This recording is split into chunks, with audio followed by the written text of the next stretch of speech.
It's a pleasure to welcome you to this press conference organized by Mr. Iboro and myself, architect Nya-Etok.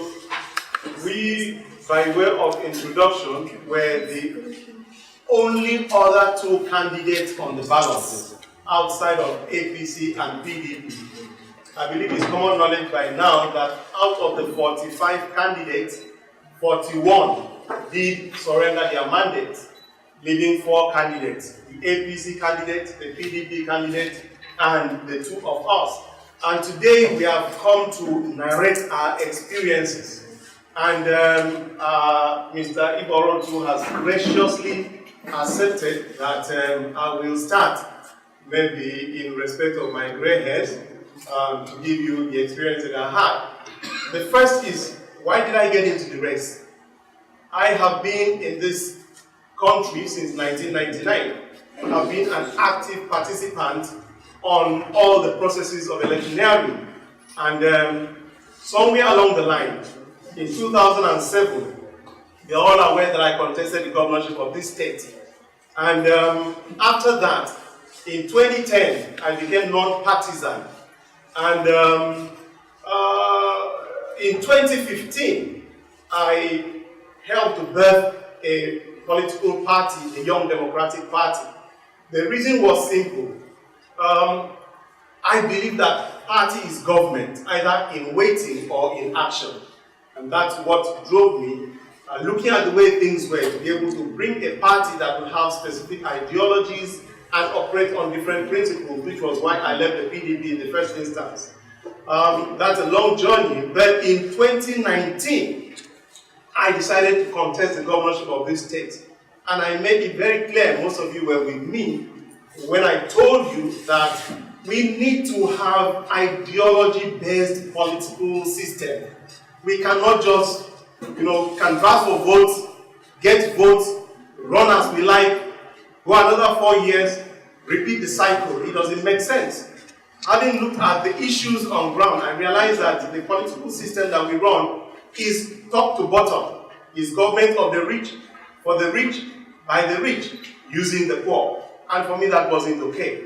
So I came up with this ideology of social governance. Social governance is a bottom-to-top approach to governance, where the generality of the people is the main concentration. And this in line with Chapter 2 of the Constitution of the Federal Republic of Nigeria, Section 14, subsection 2B, that states clearly that the security and welfare of the people shall be the primary purpose of government. That today we become the poverty capital of the world. What does that tell us? It tells us clear that the security and welfare of the generality of the people has not been the primary purpose of government. Today we talk in terms of the bridges we have built, the hospitals we've renovated, the roads we have done. How many people have come up to say, these are the number of people that we have brought out of poverty? That's the indices that we need to know. Those are the targets we need to set as government. And that's why I got into the elections. As a matter of fact, I started by something very interesting. Running to lose, that was the title of the document. But my son read the document and called me for a family meeting. And he said, "Father, don't disgrace this family." And I said, that's why I said running to lose. He said, "No." He said, "Sir, 3 things I've seen. 1, I've read the document. 2, I'm a young person. 3, I've known you all my life." What is it about the document? This document resonates with the generality of the people. And as a result, it is going to catch on like wildfire. Number 2, I am a young person. What does that prognosticate? The young people don't care about our sentiment of whether it is zoning, whether it is government this or government that. They don't care. They want a life. They want a future. That is what really concerns the young people. And if they can have that, they will be very, very happy. Number 3, I've known you all my life. What does that mean? Father, when you set out to do something, you go with your whole heart and nothing stops you. And as a result, I want you to prepare such that if you lose, there's nothing wrong. But on account that you win, let it not come to you as a surprise. So you must prepare for both sides of the coin. And that was very instructive. And just like my son literally prophesied, when we started the campaign, within 3 months, we are all aware, I was the last person to declare for the governorship of this state. The reason was that I'd given the major parties 1 month. I held a press conference, most of you were there. And I said, I give all of you 1 month to put social governance on the ballot. If none of you takes it, I will take it up. And after 30 days, none of them took it. I decided to join the race with the sole intent of putting social governance on the ballot. And I want to say that, to the glory of God, I succeeded in doing that. Against all entreaties, it was not easy. Lots of offers to decamp, to derail, to surrender mandates. And I said, no, I was to put social governance on the ballot. And I'm happy to say that that was done. But the second part is what bothers me real bad. And that was the experience that we had on the field. What was the experience? Our political process has become militarized and politicized. Not politicized, monetized. Vote buying was such a terrible ill that we cannot allow that to happen. If we don't do something immediately to arrest this terrible evil called vote buying, which you are all aware of, then I want to say that this country, not just this country, because whatever happens in Nigeria starts in Nigeria but ends in the world. What that means is that if we are not careful, we are going to have an epidemic that is going to spread from Nigeria to the rest of West African sub-region, Africa, and I dare say other parts of the world. What is vote buying? It's a complete suppression of the will of the people. It's a complete hijack of democratic essence, which is a free exercise of people's franchise and mandate. I believe that by the time my brother talks, we will be able to come and see what this is all about. But I want to end on a final note, and that is that I am concerned about the future. And I've looked at the past, and I've decided as a personal decision that I will not only extend the hand of friendship to whosoever is finally, because I know that some people are going to appeal, whosoever is finally announced as the governor of this state, or sworn in, whosoever is finally sworn in, I owe my allegiance to that person. But I want to say that as from today, we are starting to wage a war that will go beyond this state, go beyond this nation, go into the international arena, so that vote buying does not see the light of day in the year 2023. I also have one or two other, I've been told 2 minutes ago, I also have one or two other things I would like to put on the table, because vote buying is a major issue we are discussing here, social governance is a major issue we are discussing here, and the way forward for INEC, that I believe I may use time of question and answer, because there are certain specific things that INEC must do. And I use my last minute to ask you this. How many of us know that there's nothing like politicking, there's nothing like campaigning, there's nothing like electioneering? All we have is front of the wealth of the people by way of what we call rallies, speaking loud and saying nothing. INEC should not allow any party to have more than 2 rallies, the opening and the closing. He must insist that all parties go back into what we call, town hall meetings and door-to-door, campaigning. When you go for a town hall meeting, you are able to sit down and talk with the people. When you go on a campaign, you do a lot of introduction and the campaign slogan and singing. You speak loud and you say nothing. That must stop. And the money that we waste on all these things must come to an end. I think my time is effectively up. I would like to call my brother at this time, a younger person. Obviously, he's going to be more vibrant than myself. So, my brother, the ball is your court. First of all, I want to say thank you to all of you for finding time to come here and talk to us. It's a Sunday, you're supposed to be talking about some issues of the state. My name is Iboro, ANRP. Political party, Abundant Nigeria Renewal Party. We are here because we want to address issues we saw during and after the elections.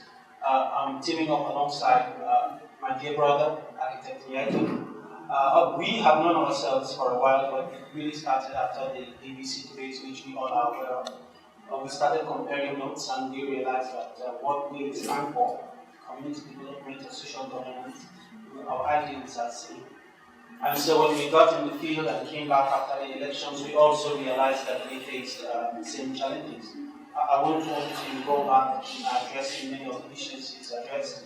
I'm sure that when you get the paperwork we give to you, you will see, you'll get much more information. But the major reason why we are here is because we found out that the playground and we were not well engaged in a way that we could score at the polls like the rest of the people, because it was a bit tilted in favor of the two major political parties. And what do I mean by this? The proliferation of vote buying in the last elections here in Akwa Ibom State, especially in the gubernatorial elections, caused concern. In about 70% of the polling units in Akwa Ibom State, there was outright exercise of vote buying. Vote at the venue, sometimes in other places the day before and the day of the elections. Immediately after the elections on Saturday, I came back and we had a meeting myself in Edmund. I decided to go out. We agreed that we should go back to our constituencies and engage the people and find out what actually happened at the units. So I've been going around a lot of local governments, some of our agents are here, to listen directly to people, not just in our supporters, but everyone else. And it's shocking to realize that, in fact, most of the people that came to us came from other political parties. Some of them have been hurt, some have been shot, some are in hospital, but their political parties asked them not to say anything, with hope of getting some kind of support from the parties, but they've been left in hospitals without care. A lot of people were intimidated, and so they came up with so many things that I'm here to share. Now, the issue is this. We've had problems with elections in Nigeria for a very long time, we all are aware. But the vote buying cancer is a new one. What it does, and what it has done, especially in this election, is that it has corrupted the minds of people that people actually don't know that it's really wrong. Vote buying is actually a crime against humanity. In the International Criminal Court, there is a thing called political repression, which vote buying is couched under. And when you buy votes and you stop people from picking candidates of their choice, you actually commit a crime against humanity. And now, with this kind of knowledge, you can understand how deep and how dangerous vote buying is to the people. It stops, like for example, in a private state, 700,000 people mandated to vote on behalf of 6 million to sell the votes of the rest of the population and give rights to people that are not supposed to be. I'll take my polling unit for example. When I got to my unit, we had a war. 6% of the people in my unit are my cousins. They came to me and said, Ross, PDP has 1.1 million here. How much money are you going to do? I thought the guys were joking. Well, the election came and went, and in every polling unit I went to, guys were not fighting, or agents were not fighting with themselves, giving people tallies to vote, and then all sorts of schemes. You know, between where you vote and where you put in your thing in the ballot box, the old women are mandated to hold their forms this way, so that the agents of the political parties can see the party who voted. Some got tallies to get to other places so they can get money. And this was just what happened all through. Our agents and a lot of other individuals come out with pictures, videos, first-hand witnesses, people in hospitals, that lost property as a result of this voter intimidation and vote buying. Now, what this does to this state is this. It makes it impossible for credible leaders to come up and represent us. So what someone does, if I were to be in their shoes, is take keep money for 3.5 years. When election time comes, you come up with 20, 30, 40 billion that they spent in the last elections, pay money for votes, and stay there forever. Bring your kids back from America, UK, wherever it is, buy positions for them, buy for your friends, and when people are not represented, when the will of the people are not represented in government, it means the government takes care of itself and its own. And this is reflected in policies that the governments carry out. That is why most of the things you see in Akwa Ibom State, most of the solutions you see that are put forward by different people, they tend not to take the real people that are being affected into consideration. Because the issue we have in this state is poverty. We have the second highest rate of unemployment in the country. And if Nigeria is the country with the highest rate of poor, extremely poor people, it means we are at the very bottom. So what we need at this point are leaders that can take us out of poverty fast, more than anything else. And it calls for us to work actively against vote buying. The reason we are here is to tell our people and to tell us that we all need to work together to stop this cancer, this big scourge that's taking control of our land. We need to go down to the villages and let our people understand that this crime against humanity cannot happen again. I spoke extensively with His Excellency Architect Nya-Etok, and he's very, as you all know, cautious about how to move forward. Yes, we are equally very angry, but he feels that this fight is going to take a long time because things are getting institutionalized in people's brains and such. As much as you have short-term approach, the longer-term approach is more realistic, which is true against 2023.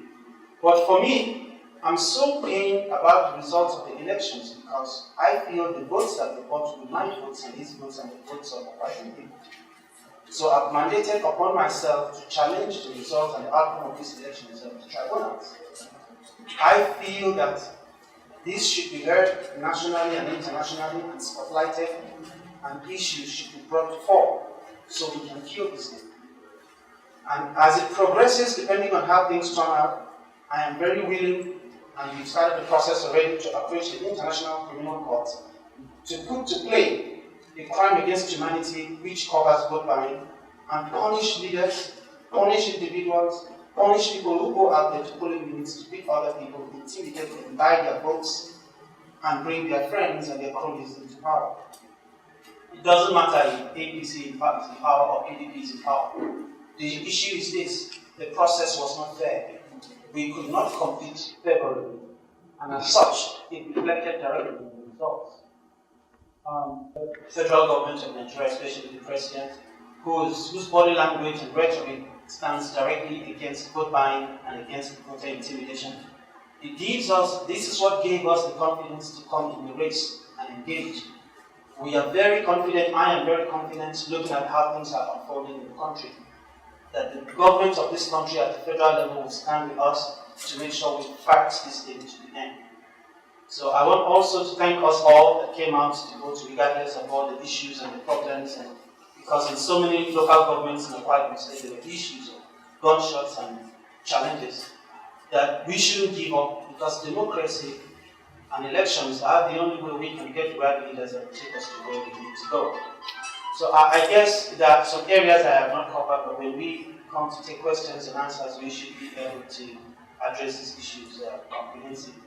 So thank you so much for coming out today, and may God bless us all and bless Nigeria and brothers. My name is Fletcher's Ubon. I work with Premium Pipe. I want to ask you, do you agree with what Mr. Nya-Etok said, that INEC needs to regulate the number of political rallies? Yes. Do you agree with his position? I agree with that as well. He said there should be only two, one at the beginning and one at the end. Only two rallies. Yes, I agree with that. I know it takes, we have organizations like IPAC where things like this get discussed. I believe that these rallies should be well moderated, and we should face issues, have town halls, as many town halls as we can to express. You talked about your unit, you didn't talk about, we don't know your unit. Yes, in Iboro, Unit 12, about to do in local government. Thank you. I agree. Next. Yes, I have a question here. Yes, Okay. go ahead. Yes, my name is Nya-Etok. I work for Institute. You condemned vote buying in some terms. Yes, sir. Then you didn't say anything about what the vice president and going around the country sharing money to traders. How do you describe that particular action? Well, I wouldn't speak on behalf of the federal government of Nigeria. They will be in a better position to explain the trader money strategy they used for empowering market women. And I believe trader money started from the government of the Goodluck Jonathan, and it's been going on for a while before the elections. Vote buying is totally different from that. I'm not defending the vice president. I'm just saying, talking about from how I understand what happened. Vote buying happens at the place of elections around the area for the purpose of buying votes, and that's what the monies are paid for. Put directly in the polling units, arming different people to influence elections. So, if the vice president, he said, the trader money scheme under ministries are being carried out, I wouldn't know. Probably you have to do a lot more investigation to compare and contrast to see if that was a case of vote buying. Okay. My name is Basim. Actually, I want to ask if it is a global convention for election matters to be referred to international convention. Is that a global convention? Secondly, your partner talked about his willingness to work with anybody who emerges finally or sworn in as the governor of the state. Then you are talking about challenging. I think there's a sharp contrast between the opposition and the We're two different candidates, two different parties.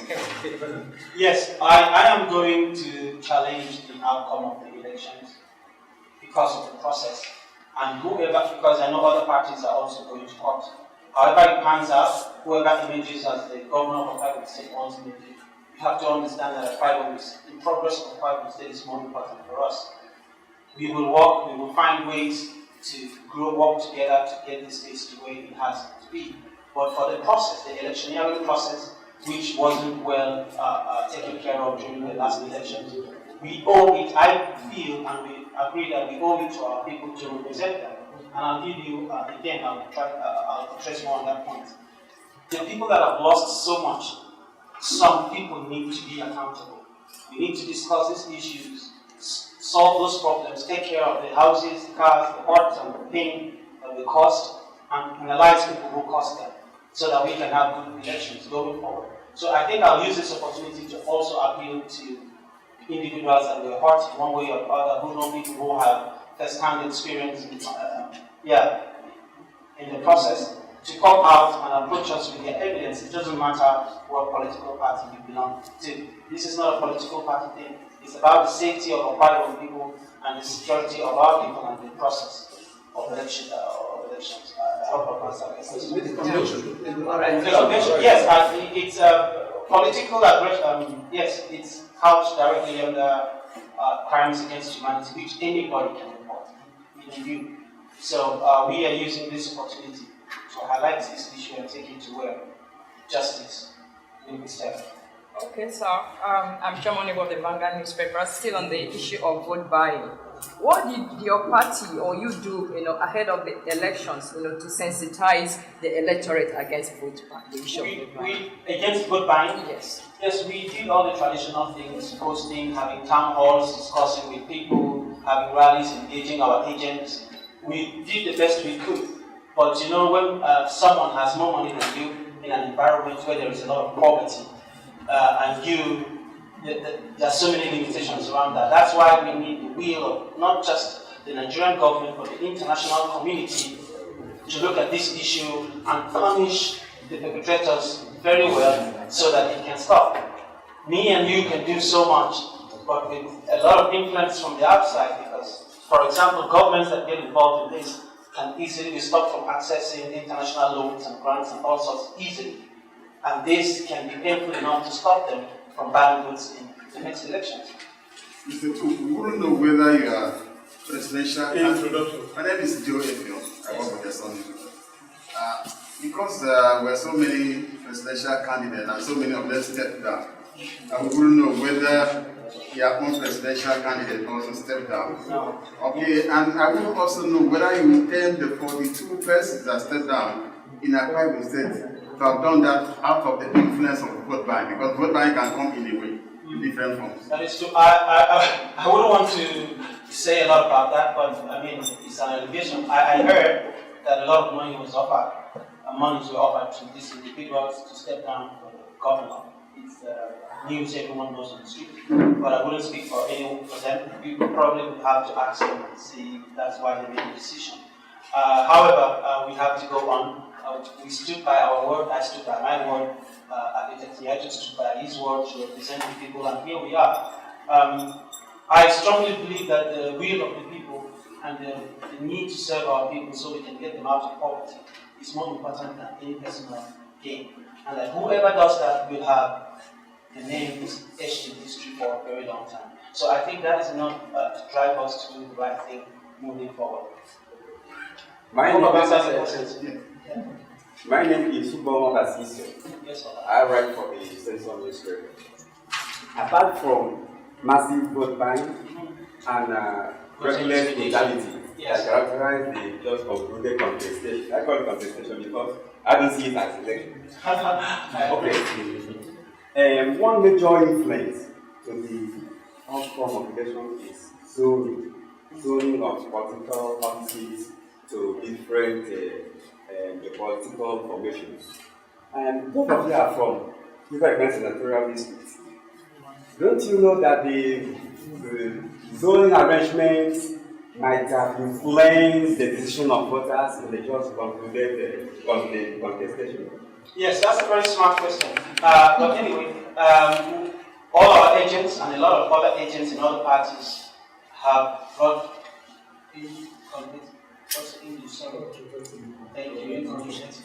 evidence to prove that there was a proliferation of vote buying across polling units. It's not I mean, I'm sure you must have witnessed some yourself, to be honest. So we know that vote buying wasn't something that was done in some places and not the other, but it was everywhere. So this election was carved on that. However, the issue of zoning is a political party thing, you know, because the major political parties kind of engage this zoning thing. It doesn't mean that it's the in thing. My political party doesn't, and that's why I engaged from the local government, and I'm very certain that YDP doesn't as well. To be honest, the issues we have is not about zoning. It's not about political parties. Akwa Ibom State should be our political party. We should find leaders that can serve the people and bring solutions that will solve problems that we have. So if there's an idiot from a zone that is whatever and can't rule, comes in and can't serve the people, and we have some other smart people in some other area, it doesn't mean we shouldn't engage those people. I believe it is unfair to our people, it's unfair to our democracy, and it's not democratic in itself. So I hope I've answered your question. My name is Marian Vincent. I have two questions. One, we know that some prominent politicians in the state went on television and radio to announce or to tell people in the course of their conversation that if they are offered money by politicians, they should take the money because the money belongs to them. Now, is it not contrary to the vote buying? How do you see that? And secondly, I was thinking we'd be pushing forward a lasting solution to the issue of this vote buying. A lot of people feel that across Nigeria, it's not just about Akwa Ibom State, it's a case that is raised across the country. Some people, so many enlightened people, are pushing forward for electronic voting. What is your view on that, sir? Electronic voting, going back, I will actually allow His Excellency Nya-Etok to explain it to you better on how vote buying can actually be worse with that. But yes, a lot of people will, you know, like you said, the politician came out to say whatever. That is his own point of view. That's not law. When you give someone money so they can give you their votes, that is vote buying. Whether the money is given for you to take or whatever it is. And that is what we want to address. You can dash the person money in December. You can dash the money in January, but not during election time. You can do whatever you want to do, but during election time, please just for the sake of not being misunderstood, keep your money in your pocket and do the right thing. It's just a few months, and we have our elections and we choose our leaders. And again, the last question, yes, we have short-term and long-term approach to this vote buying. That's why, like I said, I'm challenging the results as a result of that. I'm also approaching, I am also leading the charge to go across the International Criminal Court to make sure that spotlight on vote buying, political repression is brought to forth, especially in Akwa Ibom State. Why? Because we have a lot of money compared to other states. So if a leader in this state wants to get into that, like for example, next year we have the chairmanship and the councillorship elections. So what do you expect to happen? Well, buying votes 200 naira everywhere, putting inconvenience everywhere. I don't think we deserve that at this point. We need to move forward. Thank you. As we head on the home stretch, my name is Bennett.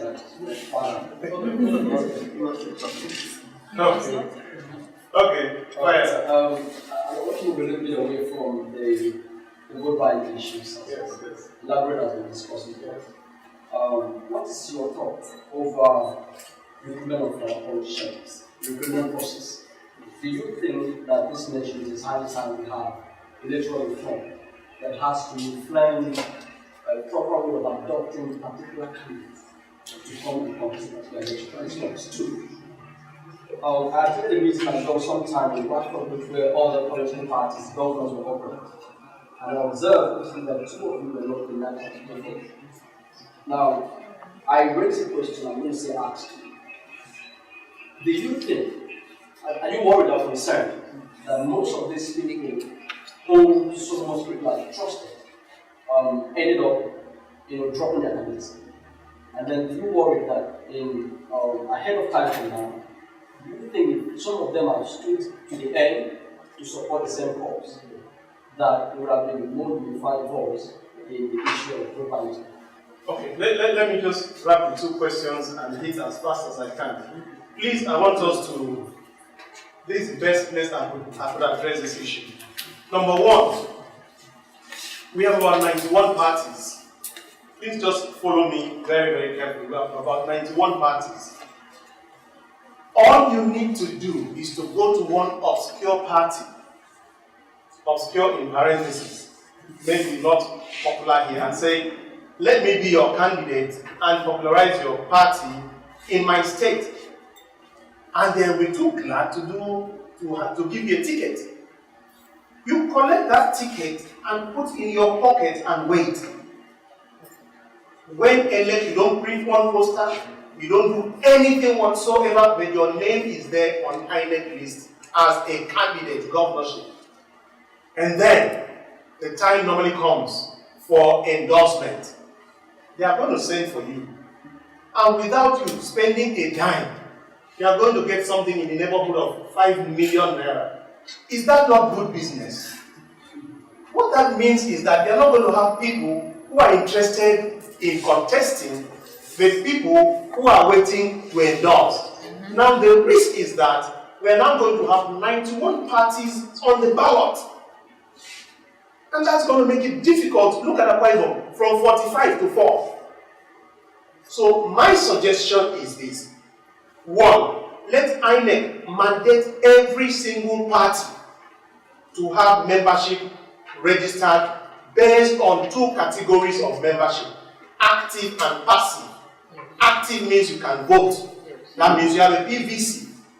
Now, because INEC has access to the back end of that, it means that you cannot be a member of two parties because there can only be one PVC.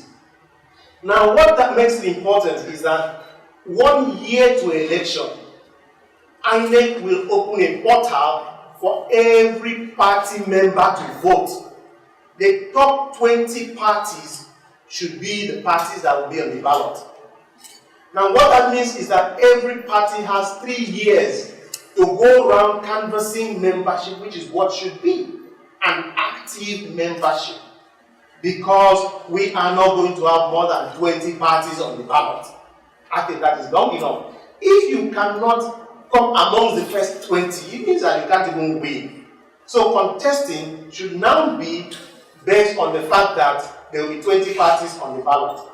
Secondly, about 2 months to primaries, INEC should do another round of balloting of these active parties. The top 10 parties will undertake mandatory debate. It will become mandatory. The top 10 parties, you must be part of the debate so that we don't have a debate of 50 people. Because if you are among the top 10, the nation owes it to know who you are and what. So debating becomes compulsory for governors and for the presidency. What we now have is that we are going to have a sanitized system where before you go on debate, you are going to be ready to face very hard questions. So every single man seeking the office of a governor or that of a president is going to be compelled to do research, to do study. By the time you merge this with the issue that we will not be having all these jamborees that we call rallies. Please, I have a lot of background noise, please. We will not be having a lot of these jamborees that we call rallies, but we are going to be having town hall meetings. You will discover that a friend of mine said something. He said in Borno State, at the first election, I think 1999, over about 50 people were interested. But the stakeholders, the elders came and set criteria on who the governor should be. He said by the time they finished setting the criteria, they were left with only about 5 people that were interested. Because there must be a criteria for wanting to be a governor. There must be certain basis. That's why sometimes I'm very unhappy with Labour.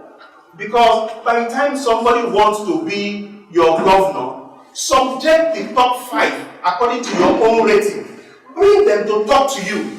Bring them to tell you what their policies, what their strategies, what their game plans are. Make them go and do work. How do you want to ensure that Labour has no problem? But Labour refused to do that and ended up endorsing a candidate. How on earth can you get the best? What was your basis of endorsing that candidate? So I believe that for us to go forward, INEC should look at these 1, 2, 3 steps I've put forward so that we'll have a robust electioneering processes going forward, and only serious-minded people that must be on the ballot should be able to. You must step down before the time to print the ballot, okay? And well, that is already in INEC rules. At a certain time, you are no longer, even if you step down, your name must still be on the ballot, but it achieves no direct purpose. Yes? Yes, my name is Cletus. I work with Premium Times. Now, there's an article I saw online and it carried your name. I tried to contact you, but you didn't respond. Now, in that article, you talked about that you built school in your community. Yes. And I went there and told them, look, even if I don't win elsewhere, but I've done school here, why not allow me to have some vote in my union? And eventually you said there was no, you didn't have a single vote, who didn't vote for you. Did you author that article? Yes, I did. Okay. Now, again, this social covenant, it looks so vague. Even me, I've been to school. Yes. Yeah, I was in your school, University of Nigeria as well. Yes. Now, but I don't even understand what it means. Yeah, I don't even understand what it means. Yes. Now, how do you expect someone in the village to know what you mean by this? We are having a press conference, and maybe you were not in Akwa Ibom. I am actually one of the few people that campaign in Akwa Ibom State. One of the very, very few people that campaign in Akwa Ibom State. How did I do that? I went on a radio station. The fastest way to reach everybody at the same time, including the rural areas, is not going one by one. No, it is one radio program. And you are journalists. Talk of Hausa, BBC, Hausa Service.